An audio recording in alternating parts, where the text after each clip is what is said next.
Hi friends, మా సంతోషం shed చూడండి ఎలా అయిపోయిందో. ఈరోజు చింతలపూడిలో పడిన వర్షానికి చింతలపూడిలో చెట్లు షెడ్లు అలా చాలా డ్యామేజ్ అయినాయి అంటండి. ఈ వీడియోలో మీకు అన్నీ చూద్దరు కానీ ఎక్కడ స్కిప్ చేయకండి. అస్సలు ల్యాగ్ ఏముండదు. చూడండి పక్కన రోడ్ సైడ్ షెడ్ అది పడిపోయినంటే రేకులు తీసుకుంటున్నారు పాపం వాళ్ళు. ఈ సమ్మర్లో ఇదే ఫస్ట్ వర్షం అనుకుంటా నాకు తెలిసి పెద్దగా పడడం. చాలా డ్యామేజ్ జరిగింది చూడండి. ఇంకో రేకుల షెడ్లు అవి బాగా పడినాయి. అంతా ఇప్పుడిప్పుడే క్లియర్ చేస్తూ ఉన్నారు.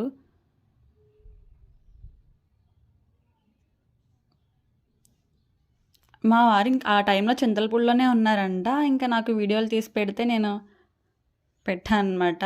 ఇది ఆంజనేయస్వామి గుడి దగ్గర టెంట్లో వేసినట్టున్నారు, అవి కూడా మొత్తం పడిపోయినవి. ఇంకోండి సాయి స్ఫూర్తి హాస్పిటల్ దగ్గర చెట్టు, ఇది పెద్ద చెట్టు బాగా మొత్తం పడిపోయింది. ట్రాఫిక్ కూడా బాగా నిలిచిపోయింది. బస్సు అవి అంతా ఆగిపోయినాయి. ఇంకోండి పక్కన రోడ్ సైడ్ కరెంట్ స్తంభం కూడా పడిపోయింది. వైర్లు కూడా మొత్తం కింద పడిపోయినవి.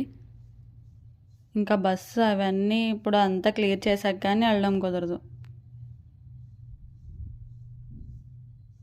ఇంకొన్ని ట్రాఫిక్ చూస్తే మీకు లారీలు ట్రాక్టర్లు ఇవన్నీ లోడ్ ఎక్కడికో వెళ్తుంది అనుకుంటా, అవి కూడా ఆగిపోయినాయి పాపం.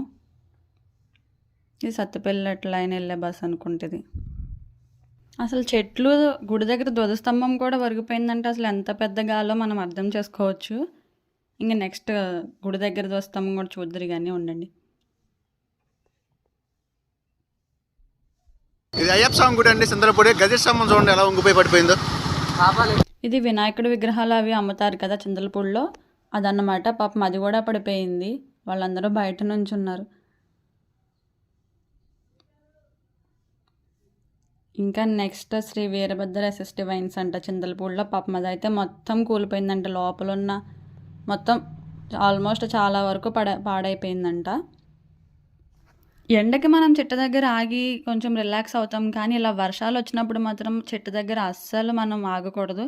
ఎందుకంటే అది ఎప్పుడు పడుతుందో మనకు తెలియదు కదా. మన దురదృష్టం, మన అదృష్టం బాగోపోతే అది మనం ఆగిన చెట్టే అవ్వచ్చు పడేది. సో అందుకనే కొంచెం జాగ్రత్తగా ఉండండి వర్షాకాలం. ఈ ఇన్ఫర్మేషన్ మీకు నచ్చినట్లయితే లైక్ చేసి మీ ఫ్రెండ్స్ అండ్ ఫ్యామిలీకి కూడా షేర్ చేయండి. Thank you.